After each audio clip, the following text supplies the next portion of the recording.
suara kalian itu bisa dibeli pakai uang, saudara-saudara. Ikutilah para ulama di dalam memilih pemimpin. Nah, kemarin hasil daripada ijtima ulama, para ulama telah memilih di antara 3 capres tersebut. Mereka mengeluarkan pendapatnya, mengeluarkan pandangannya, nasihatnya dengan syarat-syarat kepada sang pemimpin tersebut, sehingga terpilihlah dari hasil musyawarah ijtima ulama, yaitu capres Anies Baswedan dan Muhaimin Iskandar. Allahu Akbar. Allah.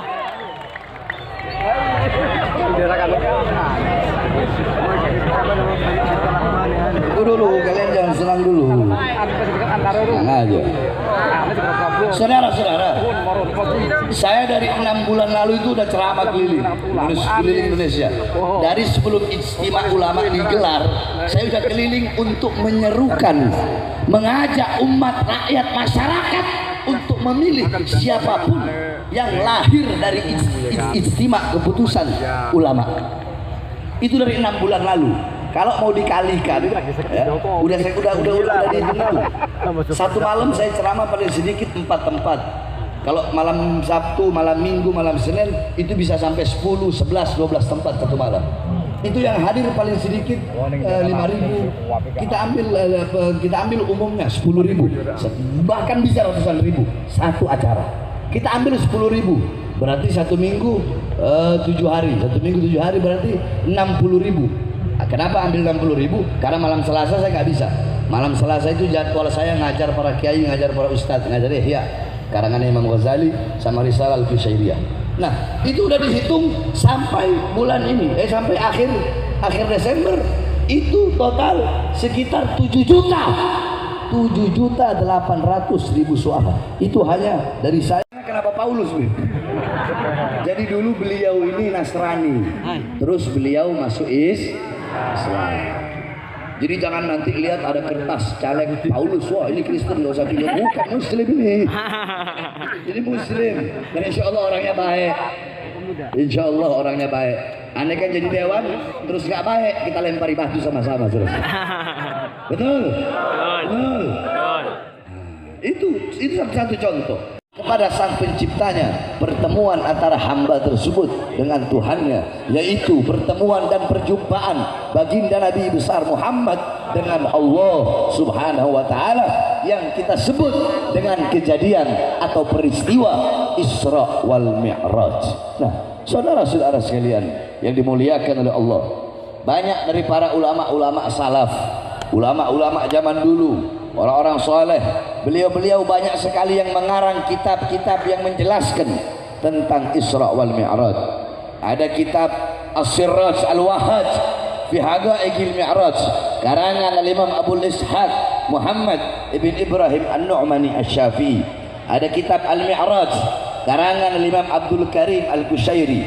Ada kitab Ar-Risalah fil Mi'raj karangan Imam Abdul Hasan Ali bin Muhammad Al-Lakhmi. Ada kitab Ayatul Kubra fi Syarah Qissatil. Bangga dengan pangkat kalian, jangan bangga dengan jabatan kalian, karena pangkat dan jabatan kalian dari kami rakyat. Saya tanya, jawab yang keras, masyarakat Banjarnegara. Jawab, saya tanya, mereka punya uang hasil dari mana? Rakyat. Rakyat. Baju mereka dari siapa? Rakyat. Kendaraan mereka dari siapa? Rakyat. Rumah dinas mereka dari siapa? Rakyat. Senjata mereka dari siapa? Rakyat. Dari keringat rakyat, dari darah rakyat. Maka kalian jangan macam-macam sama rakyat, jangan semena-mena sama rakyat, mentang-mentang punya pangkat, punya jabatan. Hei, ingat, para pejabat-pejabat biadab di atas kalian ada kami, rakyat Indonesia. Allahu Akbar.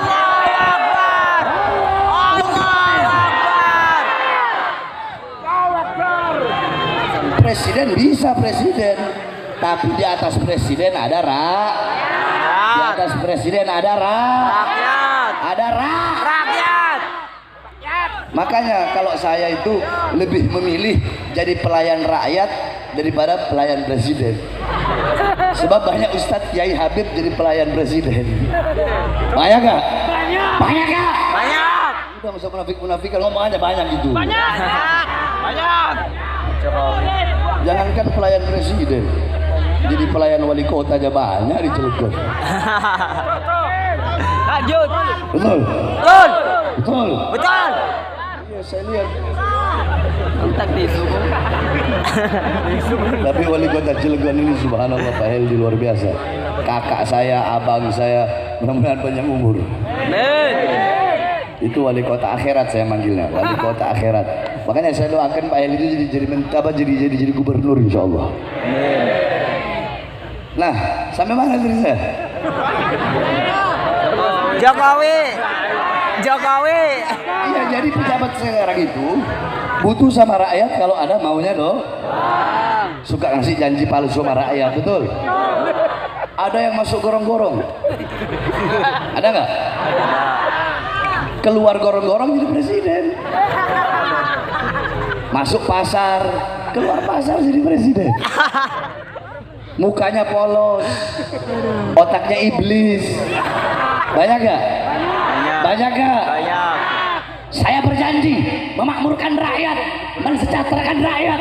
Hei, rakyat mana yang makmur? Rakyat mana yang sejahtera? Yang makmur bukan rakyat, yang sejahtera bukan rakyat. Saya tanya, pengangguran makin banyak, betul? Pengangguran makin banyak, betul? Minyak naik, betul? BBM naik, betul? Yang susah tambah susah, nelayan susah, tani susah, pedagang kecil susah. Yang makmur investor-investor asing, yang makmur perusahaan-perusahaan Cina, perusahaan-perusahaan asing. Kita rakyat, kita masyarakat, kita pribumi Indonesia menjadi budak dan dijajah oleh negara dan pemerintah kita sendiri, saudara-saudara.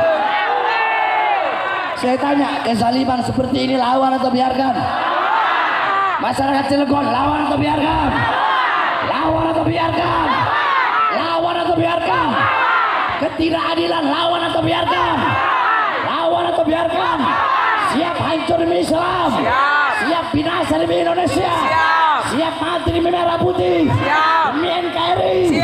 Allah Akbar! Indonesia merdeka! Merdeka! Merdeka! Merdeka! Makanya jangan heran kenapa saya 11 kali keluar masuk penjara. Karena saya mewakili suara rakyat. Suara saya suara kebenaran. Suara saya suara keadilan. Suara-suara kebenaran yang saya sampaikan akan menjadi mimpi buruk bagi para pengkhianat-pengkhianat bangsa, saudara-saudara. Suara-suara kebenaran, suara-suara keadilan yang saya sampaikan akan selalu terngiang dalam kuping-kuping koruptor, penjahat, biadab, bangsat, para mereka anjing-anjing yang merampok harta rakyat bangsa di Indonesia, saudara-saudara. Makanya saya di penjara berkali-kali. Bahkan kalian tahu, saya baru bebas siang bebas. Saya jalani hukuman 2 tahun. Siang bebas, malamnya saya ceramah saya bela rakyat waktu COVID waktu itu. Besoknya saya langsung ditahan lagi. Bukan hanya ditahan, tetapi dibawa ke Nusa Kambangan, penjara di tengah laut. Tangan saya diborgol, saudara-saudara. Dari borgol tangan terputar nyambung di borgol perut saya. Dari borgol perut nyambung sampai ke kaki, perut dan tangan saya diborgol. Saya dibikin seperti penjahat besar. Saya tanya, saya penjahat? Saya penjahat? Saya koruptor? Saya bajingan? Saya biadab? Saya maling uang rakyat? Saya merugikan negara? Saya pembunuh? Tapi kenapa saya ditangkap, saya ditahan, saya dipenjara, berkali-kali dicoba untuk dibunuh? Kenapa? Saudara-saudara, satu contoh. Saya ceramah yang membuat saya ditahan lagi dan ke Nusa Kambangan adalah isi ceramah yang bunyinya seperti ini. Itu ceramah dibilang provokasi. Ceramah itu dibilang meresahkan masyarakat. Mau tahu apa isi ceramahnya? Mau tahu?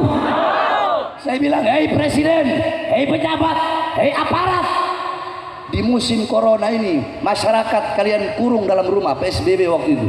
Kalian kurung dalam rumah, tapi tidak kalian berikan kebutuhan hidupnya. Kalian mau bikin hidup rakyat atau bikin mati rakyat?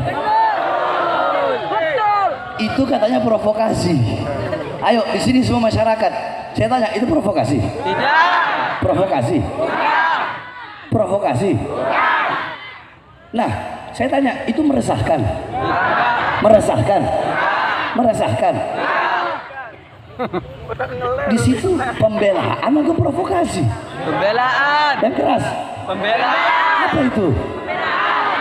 Saya sampaikan dalam ceramah saya itu, hei presiden, hei pejabat, hei aparat, berapa banyak pengangguran di Indonesia pada musim corona ini, tapi tenaga kerja dari Cina terus kalian kirim di masa corona, kalian kirim ke daerah Sulawesi Morowali.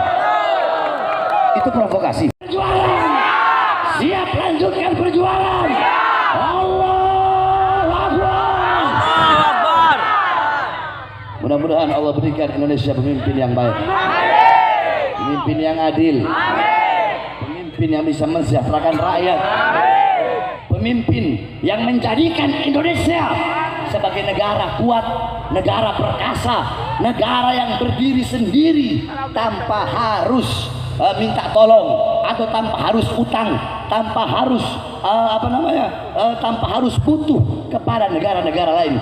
Kalau boleh, biar negara-negara lain yang datang ngerengek ke kita, saudara-saudara. Biar Amerika yang datang ngerengek ke Indonesia, biar Cina yang datang